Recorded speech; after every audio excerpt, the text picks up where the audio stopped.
അസ്സലാമലൈക്കും.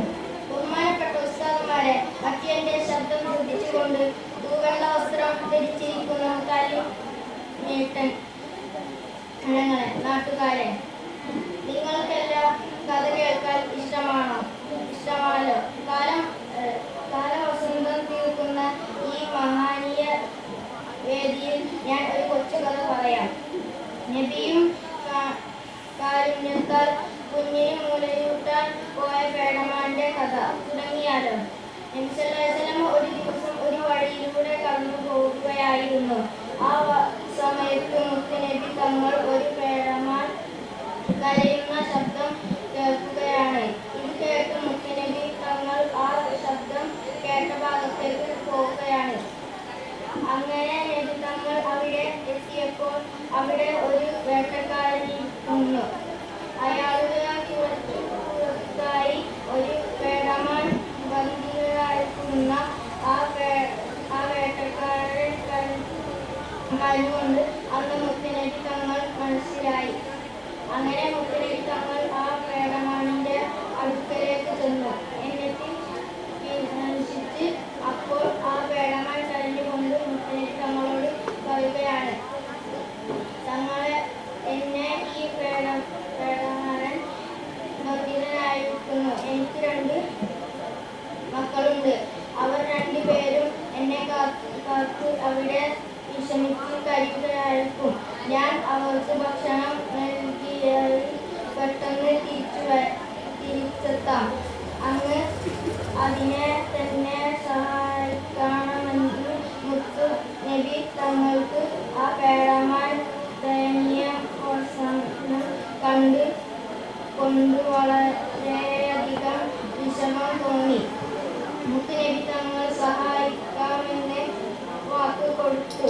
എന്നിട്ട് മുത്തുനബി തങ്ങൾ ആ വേട്ടക്കാരന്റെ അടുക്കലേക്ക് ചെന്നു.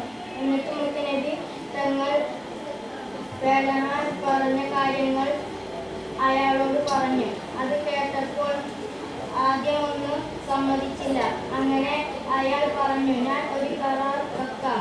അതിന് താങ്കൾ സമ്മതമാണെങ്കിൽ ഞാൻ പേടമാനെ വിടാം. നബി തങ്ങൾ ചോദിച്ചു, എന്താണ് കരാർ?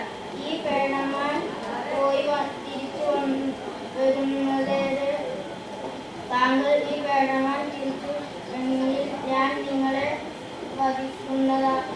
മുത്തുനബി തങ്ങൾ ആ കാര്യം സമ്മതിച്ചു. ആ വേട്ടക്കാരൻ പോയി എന്നു പേടിക്ക് വേണ്ടി സ്വന്തം ജീവൻ വരെ നൽകിയവെന്ന് പറഞ്ഞിരുന്നു. അങ്ങനെ അയാൾ ആ പേടമാനിനെ വിട്ടേക്കുന്നു. അങ്ങനെ ആ പേടമാൻ പോയി. ഒരുപാട് നേരം കഴിഞ്ഞിട്ടും തിരിച്ചു വന്നില്ല. ഈ സമയം ആ വേട്ടക്കാരൻ മുത്തുനബി തങ്ങളെ വധിക്കാനായി പോവുകയാണ്. അപ്പോഴും ആ പേടമാൻ പോയ വഴിയിൽ എന്തോ ഓടി വരുന്ന ശബ്ദം കേൾക്കുന്നു. അപ്പോൾ ആ വേട്ടക്കാരൻ ആ വഴിയിലേക്ക് നോക്കി. അതാ ആ വഴിയിൽ നിന്ന് പോയ പേടമാൻ തിരിച്ചു വരുന്നു. അപ്പോൾ ആ വേട്ടക്കാരൻ അതിശയിച്ചു പോയി. എന്നിട്ട് ആ വേട്ടക്കാരൻ നബിയോട് ചോദിച്ചു, ഒരു പേടമാനിന് വേണ്ടി സ്വന്തം ജീവൻ വരെ നൽകുന്ന ഞാൻ സ്വന്തം നേതാവാണ് മുഹമ്മദ് നബി. എങ്കിൽ ഞാനും ആ മതത്തെ വിശ്വസിക്കുന്നു. കൂട്ടുകാരെ, നമുക്ക് സഹജീവികളോടുള്ള കാരുണ്യം കാണില്ലോ. ഇതുവരെ